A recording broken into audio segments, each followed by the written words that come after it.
करौली में हिंसा के बाद उठा पलायन का मुद्दा।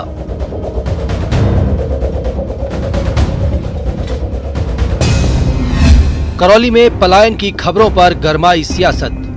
हम 85 से और 90 के बीच में सब के सब यहाँ से 90 तक तो सब खाली करके आ गए थे और अपनी स्वेच्छा से आए हैं। बीजेपी नेताओं का आरोप, हिंसा के बाद पलायन हुआ। करौली में आतंक के चलते, भय के चलते, उपद्रव के कारण पलायन कर गए। सरकार और प्रशासन का पलायन की खबरों से इनकार। ऐसी कोई घटना पलायन जैसी यहाँ करौली जिले में और करौली शहर की ऐसी कुछ नहीं है। पलायन की पड़ताल करने पहुंची न्यूज़ 18 की टीम। क्या है पलायन का सच, इसी को जानने के लिए, इसी की पड़ताल करने के लिए हम मौजूद हैं करौली की भीमनगर बस्ती में। ग्राउंड जीरो से करौली में पलायन का सच। करौली में सांप्रदायिक दंगों के बाद वे क्यों चाहते हैं उन जगहों से निकलना जहां हिंसा हुई थी। न्यूज़ 18 राजस्थान पर पलायन की असली पड़ताल। करौली में हिंसा हुई, दंगे हुए, जबरदस्त बवाल हुआ, अचानक नफरत का एक तूफान सा उठा और कई घर जल उठे। करौली कांड को करीब 2 सप्ताह बीत चुके हैं। अब भयानक मंजर और दर्द को लोग भूलने भी लगे हैं, लेकिन सियासतदान करौली के जख्मों को भरने नहीं दे रहे। अब पलायन को लेकर पॉलिटिक्स जोर पकड़ रही है, जिसका सच आज न्यूज़ 18 राजस्थान आपको दिखाएगा। नमस्कार, आपके साथ मैं हूं स्वप्निल। विपक्ष का आरोप है कि करौली हिंसा के बाद कई परिवारों ने अपना घर-बार छोड़ दिया। दहशत के मारे कई परिवार कहीं और जाकर बस गए, जबकि कांग्रेस पलायन की बात से साफ इनकार कर रही है।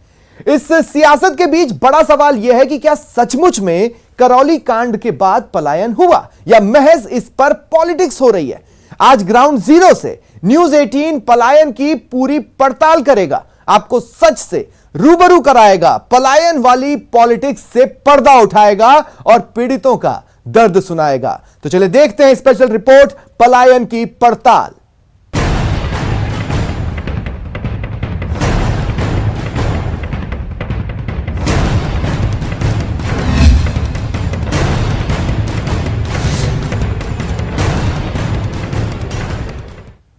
आज न्यूज़ 18 राजस्थान आपको पलायन का पूरा सच दिखाएगा, लेकिन उससे पहले देखिए पलायन के नाम पर किस कदर पॉलिटिक्स जारी है। कैसे बीजेपी के नेता करौली में हिंसा के बाद पलायन पॉलिटिक्स को तूल देने में जुटे हैं। क्या करौली में पलायन हुआ? क्या करौली कांड के बाद लोगों ने वहां से पलायन किया? सच क्या है, झूठ क्या है, उससे आज न्यूज़ 18 राजस्थान पूरी तरह से पर्दा उठाएगा। बीजेपी की माने तो पलायन हुआ और बीजेपी के नेता इसे लेकर पूरी पॉलिटिक्स कर रहे हैं। सुनिए क्या कहना है बीजेपी के राज्यसभा सांसद किरोड़ी लाल मीणा का। 195 लोग करौली में आतंक के चलते, भय के चलते, उपद्रव के कारण पलायन कर गए। पलायन का सिलसिला जारी है और आपने इन मुकदमों पर कह रहे हो, लोगों को भड़का रहे हैं। बीजेपी पलायन को लेकर कांग्रेस पर हमलावर है, लेकिन कांग्रेस पलायन को सिरे से नकार रही है। प्रदेश सरकार के कैबिनेट मंत्री रमेश मीणा ने कहा है कि बीजेपी वाले लाशों पर राजनीति कर रहे हैं। कि लोगों को लड़ाओ, कैसे भी लड़ाओ, लोगों को उकसाओ। आप लोगों ने भी देखा है यहाँ कि कितने भी केसेज होते हैं। लाश पे राजनीति क्यों करने आते हैं? या कोई धरना प्रदर्शन उसी मुद्दे पे करेंगे जिस पे कोई सेंस नहीं है, फिर उसके बाद खुद ही कहते हैं प्रशासन से कि भाई अब धरना समाप्त हम कर रहे हैं, हमारी बात को मान ले। सरकार और प्रशासन का साफ साफ कहना है कि कोई पलायन नहीं हुआ और सिर्फ सियासी रोटियां सेकी जा रही है। पलायन के नाम पर डर्टी पॉलिटिक्स की जा रही है। पलायन की खबरें पूरी तरह से झूठी है। ऐसी कोई सूचना और ऐसी कोई घटना पलायन जैसी यहाँ करौली जिले में और करौली शहर की ऐसी कुछ नहीं है। ये केवल कुछ हो सकता है कुछ अखबारों ने छापी हो। तो मेरी जो एडमिनिस्ट्रेशन के साथ चर्चा हुई उसके अनुसार तो ये कोई झूठी खबर है, ऐसी कोई बात नहीं है। करौली हिंसा के बाद पलायन पर फुल पॉलिटिक्स जारी है। सच क्या है, झूठ क्या, आज न्यूज़ 18 राजस्थान पलायन की पड़ताल करेगा और पलायन की खबरों से पर्दा उठाएगा। और हर बार की तरह सामाजिक सरोकार निभाते हुए आपको सच से रूबरू करवाएगा। करौली से संवाददाता धर्मेंद्र शर्मा के साथ न्यूज़ 18 राजस्थान के लिए विष्णु शर्मा की रिपोर्ट। तो देखा आपने किस कदर पलायन के नाम पर जमकर पॉलिटिकल बयानबाजी हो रही है।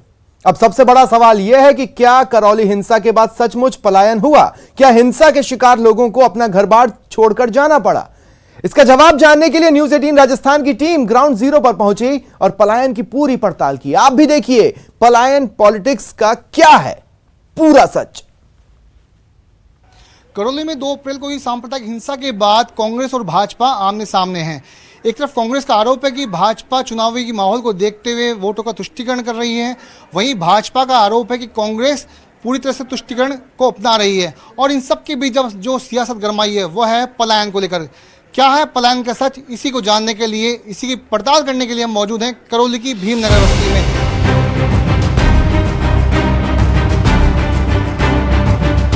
बीजेपी पलायन पॉलिटिक्स कर रही है। करौली कांड पर कांग्रेस को घेर रही है, जबकि कांग्रेस साफ इनकार कर रही है।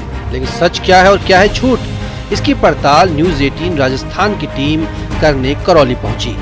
2 दिनों तक गली मोहल्ले और कॉलोनियों में घूम घूम कर स्थानीय लोगों से बातचीत की और जाना क्या है करौली में पलायन का सच।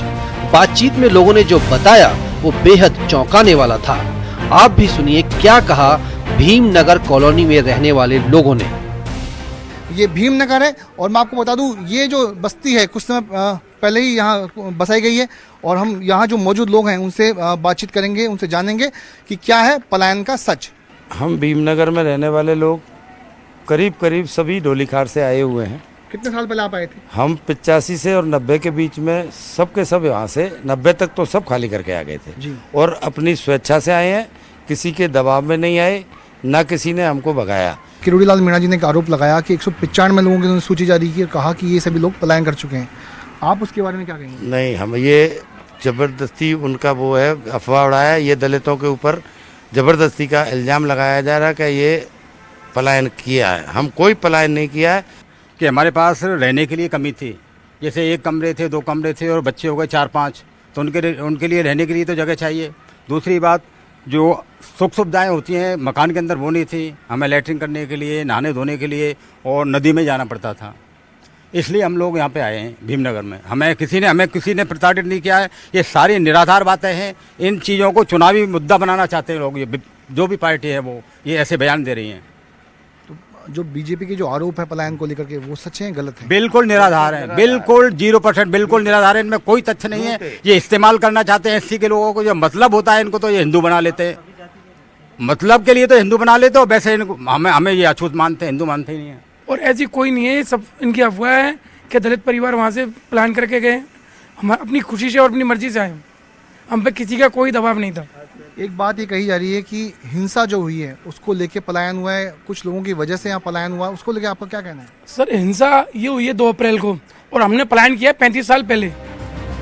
भीमनगर कॉलोनी में रहने वाले इन लोगों का साफ साफ कहना है कि ना किसी ने उन्हें डराया, ना किसी ने उन्हें भगाया। अपनी मर्जी से सालों पहले यहाँ आए, पलायन जैसी कोई बात नहीं हुई। किसी ने उन्हें अपना आशियाना छोड़ने को मजबूर नहीं किया।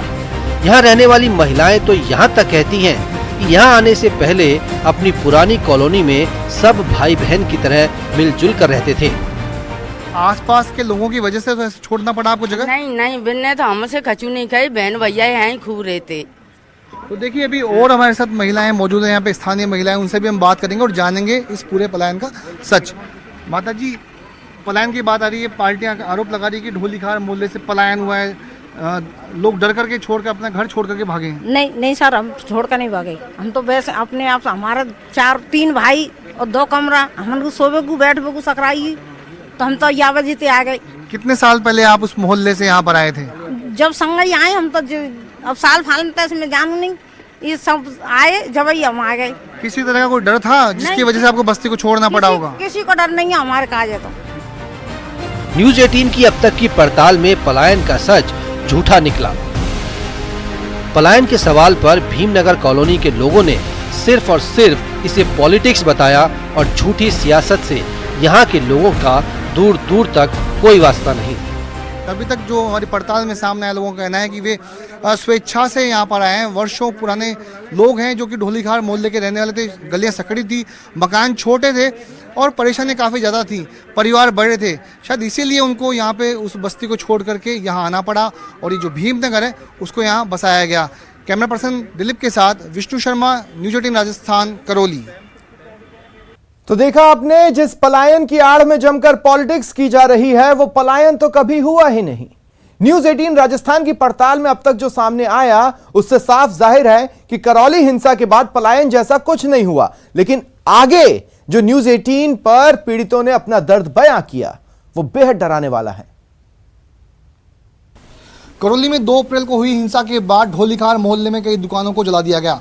उपद्रवियों ने दुकानों में लूटपाट की, तोड़फोड़ की और वहां पर उनकी दुकानों में आगजनी की। जिसके बाद हम ऐसे व्यापारियों के यहाँ पहुंचे, उनके घरों तक पहुंचे हैं और उनके मन से जानेंगे कि क्या उनके हालात हैं। ऐसा एक परिवार है जहां हम पहुंचे हैं। और सर, क्या नाम है आपका? सर, मेरा नाम योगेश गर्ग है। बजरंगलाल, सुरेश चंद बजरंगलाल के नाम से हमारी दुकान की फर्म है जो कि ढोलीखार में स्थित है। पलायन की सच्चाई आपने देख ली। पलायन पॉलिटिक्स की कहानी भीमनगर के लोगों की जुबानी आपने सुनी, लेकिन हिंसा की वजह से कई लोग बेघर हो गए। यहाँ अच्छे खासे कारोबार से जिनकी गुजर बसर हो रही थी वो करीब 15 दिनों से बेरोजगार होकर घर पर बैठे हैं। ऐसे पीड़ित व्यापारियों ने अब ढोलीखार मोहल्ला और अन्य जगहों से पलायन का मन बना लिया है। उन्होंने न्यूज़ 18 से बातचीत में कहा कि वो अब अपनी दुकानों को बेचना चाहते हैं। वो अब उस जगह पर कारोबार नहीं करना चाहते हैं। हिंसा के डर को देख चुके व्यापारी अब उस जगह दोबारा नहीं लौटना चाहते। 15 दिनों से बिल्कुल बेघर होकर बैठे हैं। कोई भी धंधा हमारे पास, वो ही पुश्तैनी धंधा था, उसे ये करते आए हैं और धंधा भी हम आज तक नहीं किया, नाम समझते हैं। और जो धंधा हमारे पास अब है भी नहीं, कुछ बचा भी नहीं है, दुकानें नष्ट हो गई, सारा माल सामान सब लूट कर ले गए और हमारे पास कुछ अब आगे के लिए है भी नहीं। हम बिल्कुल बेघर हो चुके हैं, दाने के लिए मोहताज हैं। हमारा डर में इतना मन डर भयभीत हो चुका है, मतलब वहाँ के लोगों से इतना भयभीत हो गए हैं हम कि मार जाने तक को इच्छुक नहीं है। वहाँ से पलायन के लिए मजबूर हैं सर। हम वहाँ रहना ही नहीं चाहते। उन्होंने इतना डर भर दिया है हमारे भीतर। अभी मन में क्या चल रहा है आपके कुलना की हिंसा के बाद में? अब हिंसा के बाद मेरे ये चल रहा है कि मार्केट का पैसा देना मुझे, मेरे पे 5-6 लाख रुपए का कर्जा है, उसका मैंने लिस्ट बनाई है। अभी घर बैठे बैठे सारे सामान को ध्यान कर करके नहीं मैंने लिस्ट बनाई है, वो मेरे हाथ में है इस टाइम। और क्या नाम है, उनका पैसा देना मुझे, ये प्रॉपर्टी बेच के। कौन सी प्रॉपर्टी बेचनी है? ये दुकान सारी बेचनी है, मेरी 3-4 दुकान है मेरी और ऊपर मकान था साहब, सब बेचना है मुझे। तो आपका ये कहना है कि अब हिंसा के बाद डर है? हाँ, डर है साहब मुझे, तो पूरा मुझे रहना भी नहीं है उस जगह। उसके पहले कोई मन में ऐसा चल रहा था कि दुकान को मुझे बेचना है, मेरे घर को मुझे बेचना है? कुछ नहीं था मेरे उसमें, पहले कुछ नहीं था। मेरा बढ़िया भाईचारा था वहाँ में। अब ये जो हिंसा हुई है इससे मेरा मन बिल्कुल बदल गया साहब, बिल्कुल। या मुझे रहना नहीं है यहाँ पे, न धंधा करना है और प्रॉपर्टी बेच के मैं मेरे भाइयों के पैसे देने हैं। जिनका पुश्तैनी कारोबार था, जो वर्षों से ढोलीखार मोहल्ला में रह रहे थे, वो अब कर्ज तले दबे पड़े हैं। मजबूरन अपना घर और दुकानें बेचने को मजबूर हैं। मौजूद हैं इस दद्दू नगर में, जहां कुछ ऐसे व्यापारी भी हैं जिनकी 2 अप्रैल को हुई हिंसा के बाद दुकानों में तोड़फोड़ की गई, वहां से सामान लूटा गया और उसके बाद आगजनी की गई। आज इसी दद्दू के खेत में जो स्थानीय जो व्यापारी हैं उनसे हम बातचीत करेंगे और जानेंगे क्या है पलायन का सच, वे क्यों चाहते हैं उन जगहों से निकलना जहां हिंसा हुई थी। हिंसा के शिकार डरे सहमे लोगों को सांसद मनोज राजौरिया सुरक्षा का आश्वासन दे रहे हैं, लेकिन यहाँ भी सवालों में सियासत शुमार है। मैं पहले से ही दुखी हूँ और मेरी इस उम्र में मैं जीना मुश्किल है, इसलिए मैं बहुत परेशान हूँ। हमारी दुकानों को हमारे सामने ही लूटा गया, लूटने के बाद आग लगाई गई। हम रोते रहे, गिड़गिड़ाते रहे, लेकिन किसी ने हमारी नहीं सुनी। जहाँ तक कि 2 तारीख को जो 2 अप्रैल को जो घटना हुई थी, उसके बाद हमने काफ़ी चक्कर लगाए FIR के लिए, लेकिन प्रशासन ने हमारी एक नहीं सुनी। वो तो हमारे पूर्व जिलाध्यक्ष जी प्रहलाद सिंगल जी थे हमारे साथ में, उनका पूर्ण सहयोग हमारे साथ रहा है, तो उनकी वजह से हमारी FIR हुई। FIR होने के बाद भी पुलिस ने कोई एक्शन नहीं लिया है हमारी, जबकि हमने तो नाम दर्ज FIR की है। ये घटना पूरे देश की है। आज पूरे देश को सावधान होने की आवश्यकता है, क्योंकि ये एक अंतर्राष्ट्रीय साजिश और बहुत सारे ऐसे संगठन जिसमें पॉपुलर फ्रंट ऑफ इंडिया जैसे संगठन है या सिमी के रूप में कांग्रेस जो काम कर रही है, ऐसे जो मुस्लिम लीग जो पहले काम करती थी बंटवारे के समय, ऐसा ही काम मुझे लगता है कि कांग्रेस जो है कांग्रेस लीग बन गई है, जो कि मुस्लिम लीग की एक अनुशासनिक पार्टी होने का काम कर रही है, एक धर्म विशेष के लिए काम कर रही है, न कि इस देश के लिए काम कर रही है। पूरे देश में ऐसी घटनाएं हो रही है। लेकिन इस दर्द को कोई इंतहा नहीं है। जिनका हिंसा में सब कुछ लुट गया वो पूछ रहे हैं हमारा क्या कसूर था। जो दोषी हैं उन पर सख्त से सख्त कार्रवाई होनी चाहिए। पूरा जीवन इन लोगों के बीच में गुजरा। मेरा कोई मुस्लिम मित्र शायद ये दुकान खोली है ना मैंने जब बने, वरना मेरा तो जीवन मरण सब इन्हीं लोगों के साथ। और हमारा तो रहन सहन भी वहीं और सारा सिस्टम भी अच्छा सौहार्द बहुत अच्छा। क्या हुआ उस दिन? उस दिन पता नहीं क्या हुआ, मगर अचानक से ही लोग आए और पूरा बेकाबू पूरा सब तहस नहस कर दिया, पूरी जीवन जीरो पे लाके छोड़ दिया। नारे लग रहे थे एकदम। मैंने पूछा क्या हुआ, भगदड़ सी मची। उन्होंने कहा आगे लड़ाई वगैरह पत्थर वगैरह से बिखरे। मैं आगे देखने लगा, इतने में मुझे टल्ला लग गया, मैं नाली में गिर गया था। आपको पता नहीं कि चोट कैसे लगी है, क्या हुआ था? नहीं, ये भी नहीं पता। हमारे धर्म के प्रति ही हम रैली निकाल रहे हैं, श्री राम जी की जय बोल रहे हैं, वंदे मातरम बोल रहे हैं, ना कि कोई गंदा नारा दे रहे हैं बच्चे। और उन पर इस तरह की कार्रवाई जो हो रही है ये बहुत ही अशोभनीय और भर्त्सनीय कार्रवाई है। जो इसके दोषी हैं उनको ही इंगित करके पुलिस कार्रवाई करे तो अच्छी बात है, ना कि समाज में इस तरह की द्वेषता फैलाने की जो कार्रवाई है वो नहीं होनी चाहिए। छोटे छोटे बच्चों को निशाना बना रहे हैं वो गलत है। जख्म बहुत हैं, दर्द भी हरे हैं, धीरे धीरे भरने भी लगे हैं, लेकिन सियासी बयानबाजी बार बार जख्मों को हरा कर करौली की भयानक कहानी को याद दिला रही है। बख्श दो, करौली को दर्द से उभरने दो। करौली में अपने सहयोगी वीडियो जर्नलिस्ट दिलीप चेची और संवाददाता धर्मेंद्र शर्मा के साथ न्यूज़ 18 राजस्थान के लिए विष्णु शर्मा की स्पेशल रिपोर्ट। तो आपने देखी पलायन की पूरी पड़ताल और उसके तमाम पहलू। अब उम्मीद बस यही की जानी चाहिए कि इस पर चल रही पॉलिटिक्स पर विराम लगे। फिलहाल इतना ही, नमस्कार।